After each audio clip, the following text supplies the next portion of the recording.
Hello, my third graders. We are on week 2 of our complementary color nameplates. So your nameplate should look like this. We were using our block letters, big bold block lettering, and then we've also divided this into 6 parts. It's okay if they're not perfectly equal, no big deal. All right, so let's review complementary colors. We're not gonna just paint this in or color this in however we want. We're gonna really make it stand out, and that is using complementary colors. I don't know if you guys remember Hello Red Fox with our green fox right there, and we had to stare at the dot. Remember, we'd stare at the dot for 10 seconds, or stare at the dot on the fox for 10 seconds, and then we'd stare at the dot, and then kind of a blobby, red, glowing fox would appear. Do you remember that book? If you haven't read it, it's great. But we're going to talk about the science here too behind the complementary colors. So here is our fabulous color wheel right here. And remember, it's the across the street neighbors. So red's complementary color is green. Orange's is blue. Yellow's is purple. You go directly across, and that is a complementary color. Again, complementary colors look great next to each other, but they don't mix well. They don't mix well. You'll get kind of a brown or a gray, a muddy color, not a beautiful, soft, warm brown, but more of a muddy brown if you blend those colors. But they complement each other and look great. So red and green, blue and orange, yellow and purple. Alrighty. So moving on, that's what we've done here. Let's do it on this one. So what you're gonna do is just choose a background color and go in the Roy G. Biv order. So if I start red here, orange, yellow, green, blue, purple. But if I start red here, what is this part going to be? It's going to be its complementary color, its opposite color, which is green. Okay. All right, so let's start this out. I am doing watercolors because you can get a lot of color pretty fast. Markers really make this stand out as well. Markers are going to stand out. It's going to take a little bit longer time, but it'll really make it stand out. Okay, so I go red. I like to outline when I have to keep it nice and straight. I'm going to outline,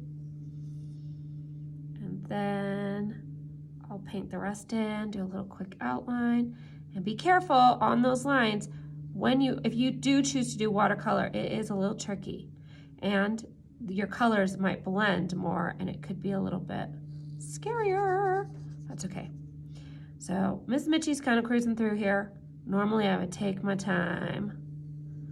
And look I need to get all that background space, all that background space. So even here too, all the way to the middle. Boop. All right. Color that in, paint that in, blend it in. You know where I'm going. Okay, so what color am I doing?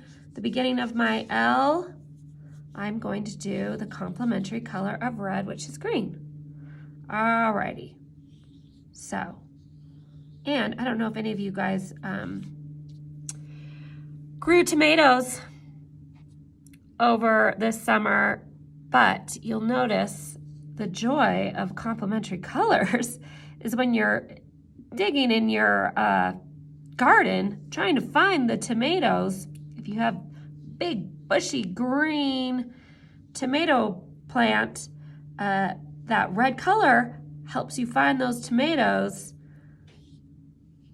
because it stands out. It's the opposite color of the red, so you can really identify those tomatoes in there and spot them, even if they're hidden deeply inside those tomatoes. Ours got wild this summer.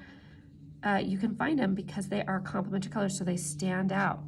All right, so I want to also do this part of my eye. Okay, so what is my next little phase gonna be here? Where am I going next? I'm gonna go orange. I can go either way. You can do a backwards wheel, whatever you wanna do. Okay, so now I'm gonna go orange. I'm gonna go this way. So I dip, dip, dip. Don't wanna mix those colors. Here's my orange. Ooh, be careful around that heart. If I'm doing orange background, what are my letters gonna be? You know it. They're going to be blue. So if you have any big Timpu brothers or sisters, what are Timpu colors? The high school that you will potentially go to if you stay here, that they are orange and blue. There's a lot of teams that will use complementary colors because they look really good next to each other. They complement each other. So Timpu has used that as well. They are orange and blue. All right, so you'll continue that all the way through. Oop, I got a little blue in my orange. You're gonna see once it dries, it kind of does not the best blending colors. All right, here we go. Oh, do you see my little space right there that I need to get my orange in too. So you'll notice that as you go, and you'll just continue that all the way around till you get like this. So use those complementary colors, help remind yourself they're great to use when you are drawing or coloring or painting something in to really make something pop by putting it next to its complementary color. Alrighty, enjoy. Please send me any art you do.